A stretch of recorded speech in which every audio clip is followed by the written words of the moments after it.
El título de esta lección es La verdadera fe es viva. Y vamos a leer entonces el texto en relación, que es Santiago capítulo 2 del versículo 14 hasta el versículo 26. Vamos entonces a leerlo. Dice ahí la carta de Santiago: hermanos míos, ¿de qué aprovechará si alguno dice que tiene fe y no tiene obras? ¿Podrá la fe salvarle?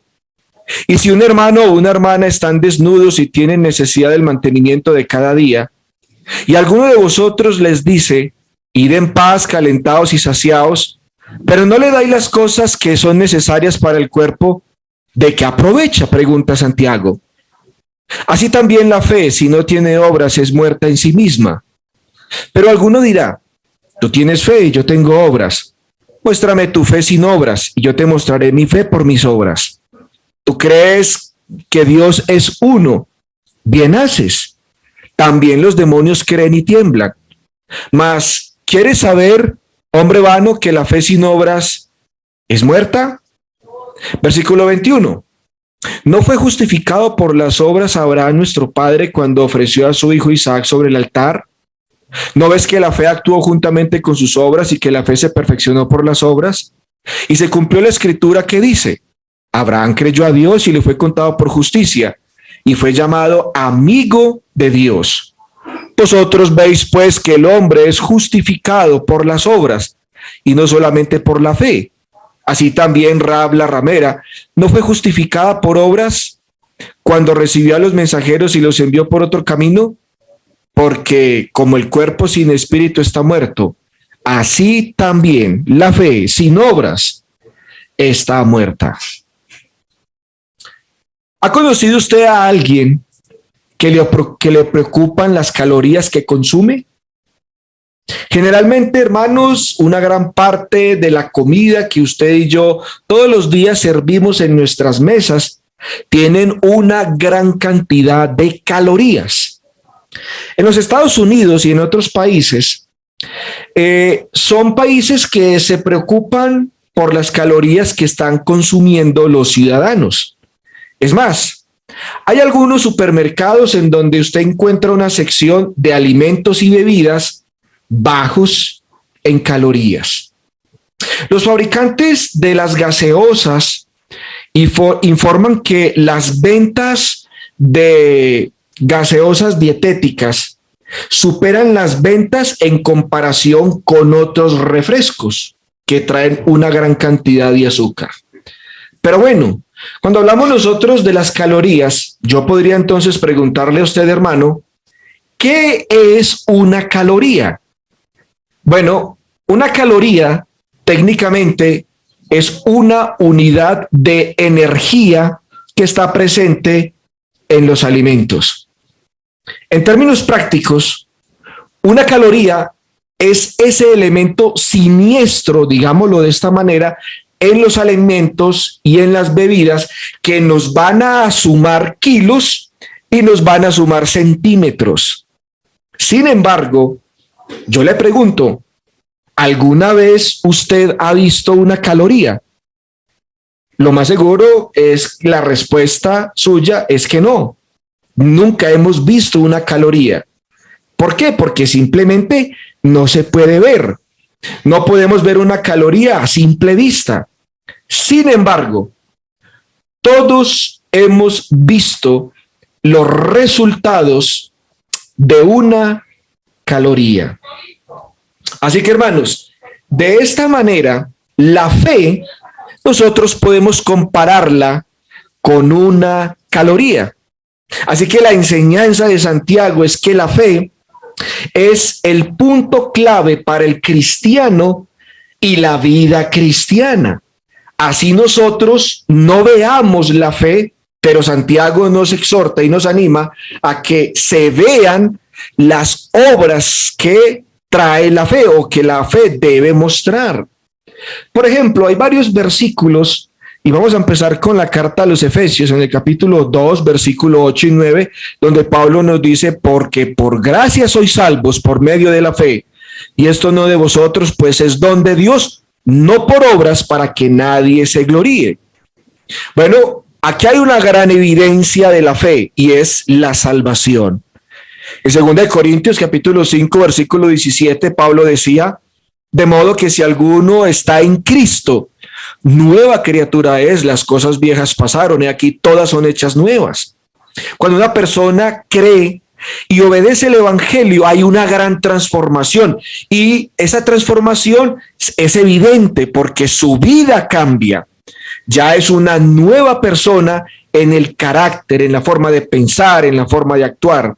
Así que esa fe obediente, esa fe inicial, se demuestra, aun cuando la fe no la podemos ver. En Hebreos capítulo 11, versículo 6, dice el Espíritu Santo al apóstol Pablo, pero sin fe es imposible agradar a Dios, porque es necesario que el que se acerca a Dios crea que le hay y que es galardonador de los que le buscan. Y por último, Romanos capítulo 14, versículo 23 dice, pero el que duda sobre lo que come es condenado, porque no lo hace con fe, y todo lo que no proviene de fe es pecado. Así que Santiago nos dice, como al igual otros versículos, particularmente estos que hemos leído, no podemos ver la fe. Sin embargo, el resultado de la fe puede observarse físicamente. Obviamente, Santiago en su tiempo había oído hablar a muchas personas, a muchos cristianos, profesar tener fe. Y es la manera más fácil de uno manifestar que es cristiano, es profesarlo, decirlo. Sin embargo, era difícil para Santiago ver en algunos que decían tener fe el resultado de su fe. Entonces, Santiago desea ver una relación entre la fe y las obras. Santiago nos dice que la fe tiene que ser demostrada. La fe tiene que ser una realidad, se tiene que ver. Ahora, antes de empezar a analizar entonces el texto que vamos nosotros a estudiar de Santiago, que es el capítulo 2 desde el versículo 14 hasta el versículo 26, voy a hacer un pequeño paréntesis para aclarar una situación entre Santiago y el apóstol Pablo. Cuando usted lee la carta de Santiago, Santiago dice y habla de la fe con obras. Habla de que la fe es necesario que sea acompañada o que se muestre en obras. Pero cuando estudiamos las cartas del apóstol Pablo, particularmente Romanos, Gálatas, nos dice Pablo que la fe no se debe demostrar. Se habla de la salvación por fe sin obras. Así que vamos a leer algunos versículos de estos dos varones inspirados. Por ejemplo, Santiago dice ahí, volviendo a leer, capítulo 2, versículo 14 y 17, hermanos míos, ¿de qué aprovechará si alguno dice que tiene fe y no tiene obras? ¿Podrá la fe salvarle? Así también la fe, si no tiene obras, es muerta en sí misma. Y por otro lado, dice el apóstol Pablo en Romanos 3:28, que el hombre es justificado por fe sin obras de la ley. Y también dice ahí Gálatas 2:16, sabiendo que el hombre no es justificado por las obras de la ley, sino por la fe de Jesucristo. Entonces, por un lado tenemos a Santiago que dice la fe con obras, pero Pablo, por otro lado, nos dice la fe sin obras. Muchos han llegado entonces a la conclusión de que Pablo y Santiago tenían cosas opuestas. Santiago predicaba un evangelio diferente al que predicaba también el apóstol Pablo. Bueno, entonces, Pablo lo que está diciendo es que Pablo confrontó a los legalistas judíos que insistían en que las obras de la ley de Moisés eran necesarias para ser justificadas delante de Dios. Así que Pablo tiene un contexto sobre el cual él dice fe sin obras y Santiago tiene otro contexto que nos dice fe con obras. Entonces, Santiago, por otro lado, confrontó a los cristianos que profesaban una relación con Jesús, pero que minimizaban el efecto de tener una relación de una vida diaria. La diferencia entre Santiago y Pablo radica en el punto de partida. Pablo comienza con el gran y fundamental hecho del perdón de Dios. Cuando una persona se va a bautizar, cuando una persona va a tomar el camino de la salvación, ese camino de la salvación debe ser por fe y no por obras de mérito o por obras de la ley. Es el punto que Pablo está mostrando en Romanos 3:28 y en Gálatas 2:16. Está hablando entonces de la salvación. Santiago está hablando es a los cristianos. Santiago está diciendo, hermanos, que aquellos que son cristianos deben insistir, o más bien, deben demostrar su fe por medio de las obras. Así que Pablo está hablando a aquellos que quieren o pretenden ser cristianos, y Santiago le está hablando a los cristianos. Bueno, eso también podemos nosotros llegar a la conclusión de que no hay ninguna contradicción. Santiago y Pablo, hermanos, no se contradicen entre sí, simplemente se complementan el uno al otro. El mensaje de ambos es esencial para la fe cristiana en su forma más completa. Ahora, hablando de este punto, hermanos, Pablo, por ejemplo, en Efesios 2, del 8 al 10, decía que somos salvos por gracia, dice, y no por obras. ¿Y qué significa esto? Vamos a leer ahí en Efesios 2, versículo del 8 al 10, dice, porque por gracia sois salvos por medio de la fe, y esto no de vosotros, pues es don de Dios. Y mire lo que dice el versículo 9, no por obras para que nadie se gloríe. Versículo 10, porque somos hechura suya, creados en Cristo Jesús para buenas obras, las cuales Dios preparó de antemano para que anduviésemos en ellas. Bueno, vamos a mirar un tantito el versículo 8. Pablo dice, sois salvos por medio de la fe. Y Pablo dice que esa salvación por fe no tiene nada que ver con las obras. Eso es lo que dice el versículo 9. Dice, pues es don de Dios, dice, y no por obras para que nadie se gloríe. Ahora, debemos nosotros aclarar el versículo 9 cuando dice que la salvación del versículo 8 es por fe y no es por obras. ¿Cuáles obras está diciendo Pablo que no se tienen en cuenta o que Dios no tiene en cuenta para salvar a un individuo? Bueno, la Biblia dice, hermanos, que hay 4 clases de obras, y yo creo que las 3 primeras obras podemos nosotros meterlas o decir que es lo que el apóstol Pablo está nombrando, señalando en el versículo 9. Estas primeras 3 obras, ¿cuáles son? Por ejemplo, Pablo habla de las obras de la ley, Romanos 3:20. ¿Y qué dice Pablo de las obras de la ley? Dice ahí, ya que por las obras de la ley ningún ser humano será justificado delante de él. Claro, Pablo está diciendo a los judíos que ellos no se van a salvar creyendo en Cristo haciendo las obras de la ley. El versículo 9, probablemente Pablo se está haciendo referencia a las obras de la ley de Moisés.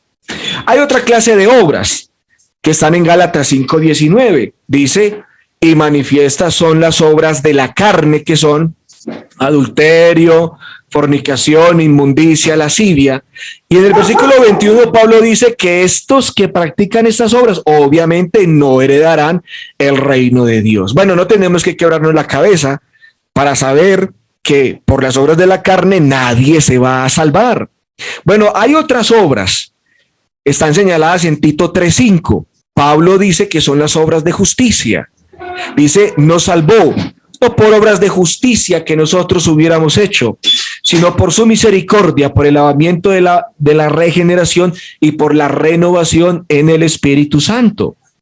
Bueno, probablemente entonces Pablo, las obras que está diciendo en el versículo 9, puede que se esté refiriendo a las obras de la ley, Romanos 3:20, o a las obras de justicia. Esas obras de justicia que señala Tito 3:5 son buenas obras. Dios a nadie va a salvar, ni por las obras de la ley, ni porque la persona haga obras de benevolencia. Es por estas obras que Pablo dice en el versículo 9 que la fe nada tiene que ver. Ahora, si usted nota el versículo 10, dice, porque somos hechura suya, creados en Cristo Jesús, ¿para qué? para buenas obras, las cuales Dios preparó. Y estas buenas obras, las cuales Dios preparó, son una cuarta clase de obras. Por estas obras, nosotros sí somos salvos.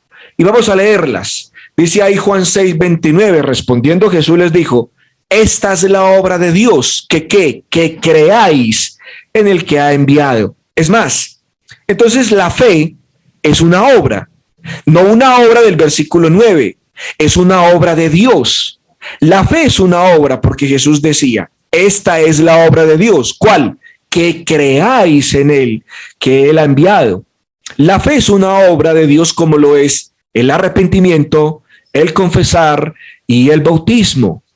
Así que estas son las obras de Dios. Así que la fe, hermanos, la fe y la salvación son por obras, es por fe y por obras, pero no por obras de la ley, no por obras de la carne, ni por obras de justicia. Pero si nos vamos a salvar por fe, haciendo las obras de Dios. ¿Por qué quiero aclarar el punto? Porque muchos que leen Efesios 2, 8 y 9 dicen que como el versículo 9 señala no por obras, entonces sacan de taco el bautismo, dicen que el bautismo, como es una obra, no es necesario para la salvación, que solamente para salvarse una persona necesita simplemente tener fe, pero no es lo que el apóstol Pablo dice. Así que, hermanos, la fe, al igual que en la confesión, el arrepentimiento y el bautismo son las obras que Dios preparó de antemano para la salvación del hombre. Y no son las obras que menciona Pablo en Efesios 2:9. Las obras del versículo 9 son las obras de la ley por las cuales nadie será salvo, al igual que no seremos salvos por las obras de la carne ni por obras de justicia, o sea, pues por obras de benevolencia. Bueno, en otra oportunidad tendré de ampliarles un poco más el tema de la fe sola. Espero entonces que hasta acá este punto haya quedado claro. Ahora sí, hermanos, vamos a mirar entonces la carta de Santiago. Cuando la fe no es fe, es lo que Santiago nos está diciendo del versículo 14 hasta el versículo 17. El presente pasaje de la Escritura comienza abruptamente haciendo una pregunta de retórica. Santiago desea que los que profesan ser cristianos reflexionemos sobre lo que profesamos. Y dice: hermanos míos, ¿de qué aprovechará si alguno dice que tiene fe y no tiene obras? ¿Podrá la fe salvarle? ¿Cuál sería la respuesta? Obviamente no. No nos salvará. Santiago está desafiando a los cristianos, a los del primer siglo y a nosotros, al considerar el valor personal de profesar la fe que no es demostrada con hechos. Obviamente Santiago está enfatizando la palabra dice, se la puse en amarillo. El mundo no haya otra confesión más bella que la de los cristianos dedicados.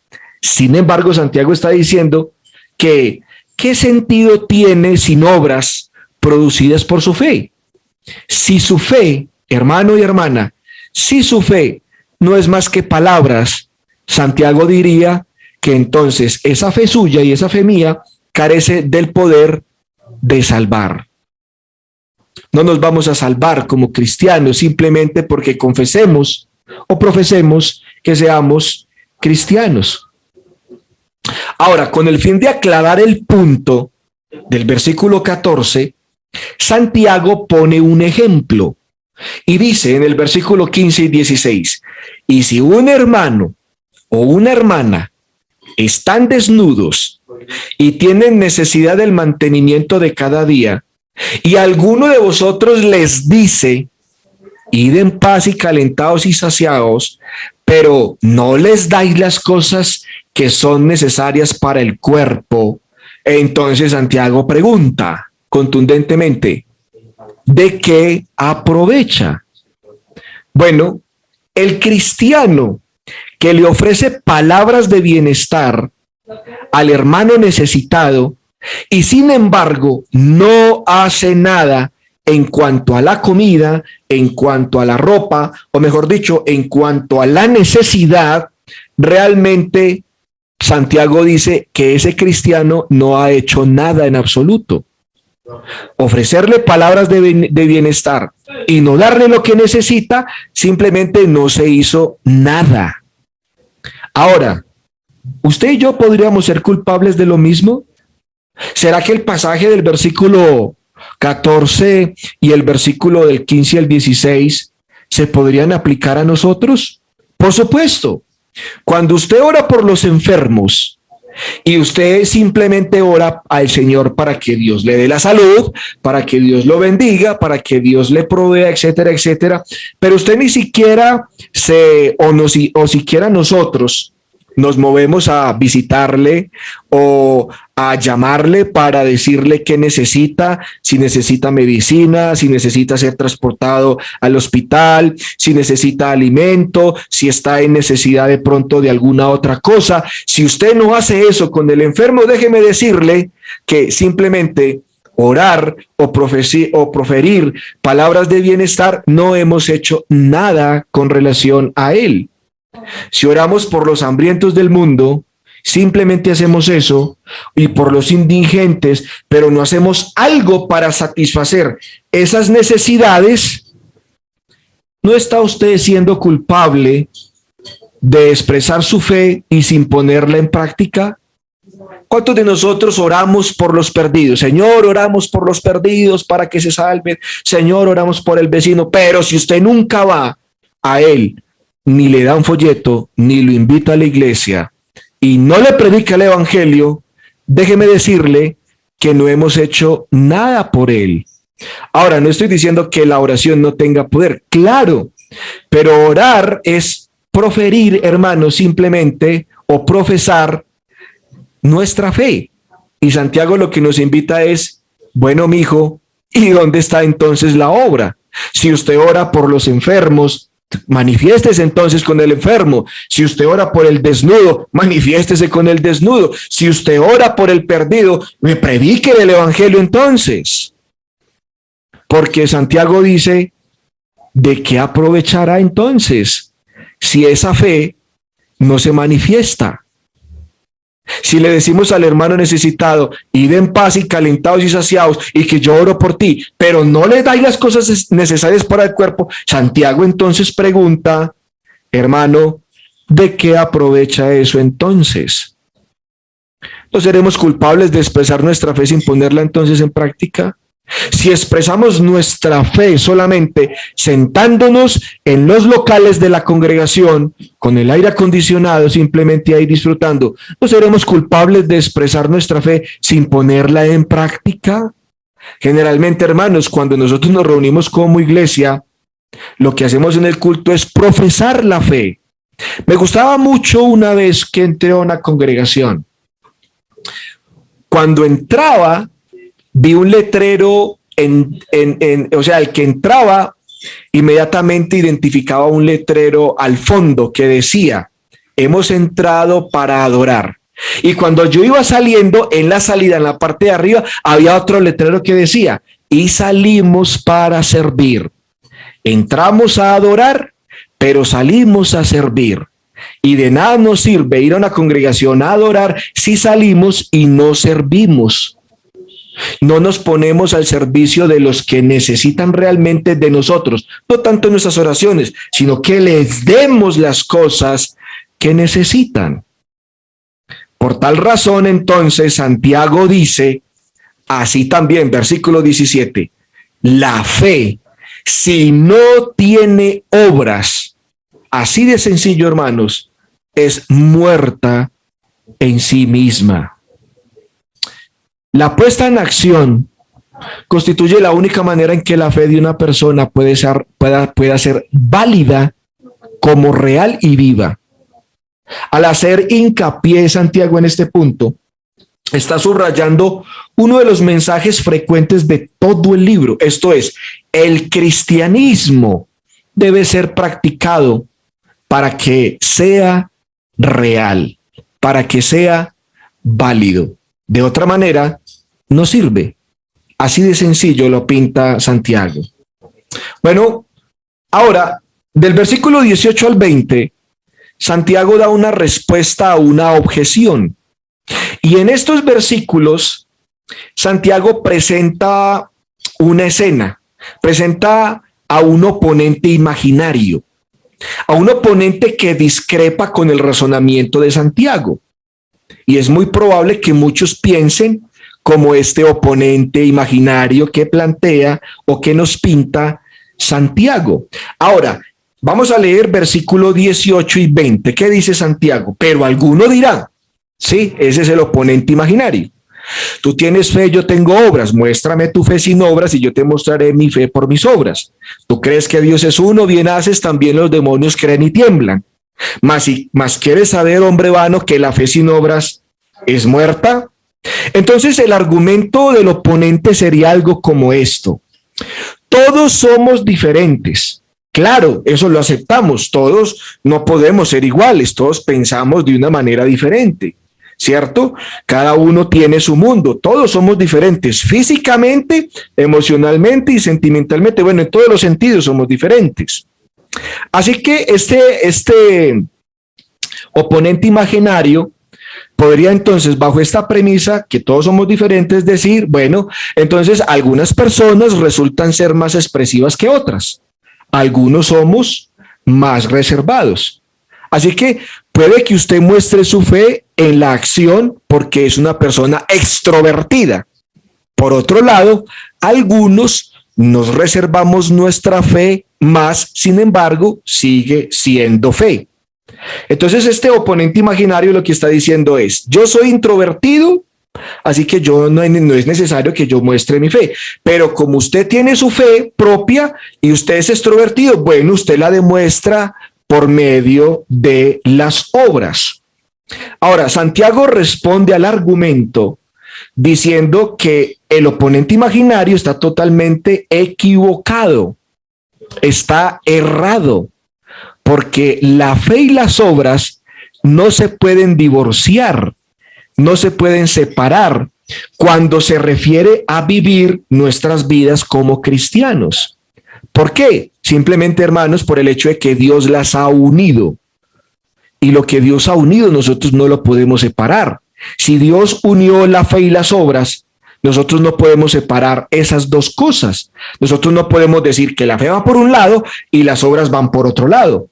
No es, por lo tanto, un asunto de que algunas personas sean mejores en fe y otras personas sean mejores en obras.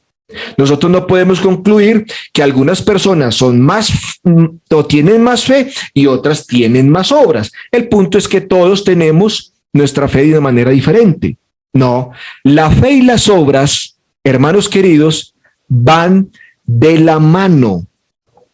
Y en el versículo 18, Santiago va al grano porque pide que se le muestre, que el oponente muestre su fe, porque dice el versículo 18, entonces, muéstrame tu fe sin obras. Le está pidiendo está pidiendo una prueba. Si tienes fe, entonces, de la única manera que puedes decir que tienes fe es que me muestres tus obras. Entonces, por eso Santiago dice, muéstrame tu fe sin obras. Lo pide con toda autoridad, porque Santiago sabe que la fe solamente puede ser demostrada por lo que ella hace y no se puede demostrar por lo que no hace. Por último, Santiago sorprende a sus complacientes objetores o a este oponente imaginario mencionando un ejemplo, los demonios. ¿Y por qué los toma como referencia a estos seres de las tinieblas, nuestros oponentes, a los enemigos de la fe, a los enemigos del Señor? ¿Y por qué Santiago apela a ellos? O mejor dicho, los menciona como un ejemplo. Un ejemplo, obviamente, en el respecto que Santiago dice. Bueno, simplemente es para ilustrar el punto que viene diciendo en el versículo 18 y en los versículos anteriores, del 14 al 18. ¿Qué dice? ¿Tú crees que Dios es uno? Bien haces. También los demonios creen y tiemblan. Santiago nos hace la pregunta: ¿en qué creen los cristianos? Bueno, los cristianos creemos en la existencia de un Dios. Somos monoteístas. Creemos en la divinidad de Cristo. Creemos en el Espíritu Santo, claro. Creemos en el Padre, en el Hijo y en el Espíritu Santo. ¿Tú crees que Dios es uno? Amén. Hacemos bien. Pero, ¿y qué con eso? Pues Santiago dice, lo mismo hacen los demonios. ¿Qué hacen los demonios? Creen lo mismo que los cristianos creen. ¿Y qué creemos los cristianos? Que Dios es uno, Padre, Hijo y Espíritu Santo, y creemos en la divinidad del Padre, en la divinidad del Hijo y en la divinidad del Espíritu Santo. Resulta que los demonios también creen como creen los cristianos en este punto. La fe, hermanos, que Dios desea y espera, va más allá de creer y temblar. Una persona puede ser iluminada en su mente, incluso movida en su corazón, y aún así perderse para siempre.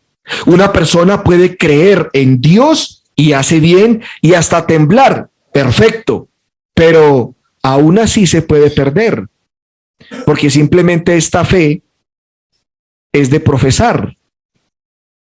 La fe que Dios quiere implica algo más que creer, algo que Santiago está pidiendo que debe ser visto, debe ser reconocido, es decir, una vida obediente y transformada, pero que se vea, porque si no estaríamos en el mismo nivel en que están los demonios.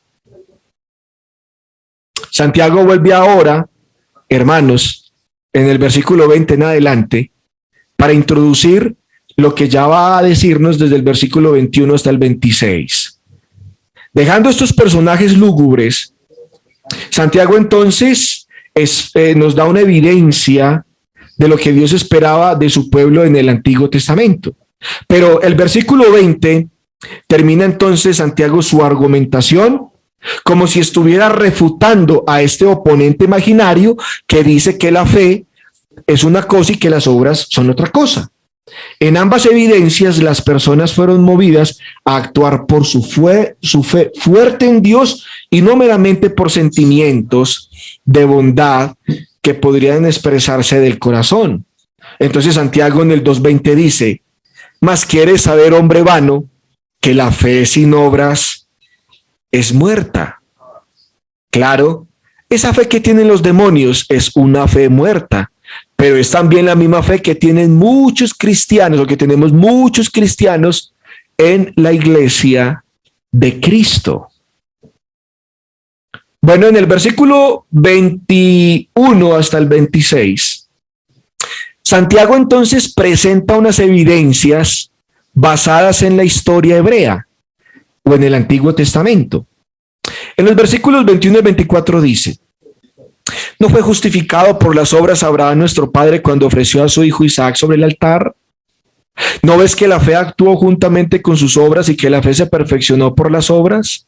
Y se cumplió la escritura que dice: Abraham creyó a Dios y le fue contado por justicia y fue llamado amigo de Dios. Vosotros veis pues que el hombre es justificado por las obras y no solamente por la fe. Santiago ofrece evidencias que se desprenden de la vida de el hombre de la fe, el padre de la fe, que se llama Abraham.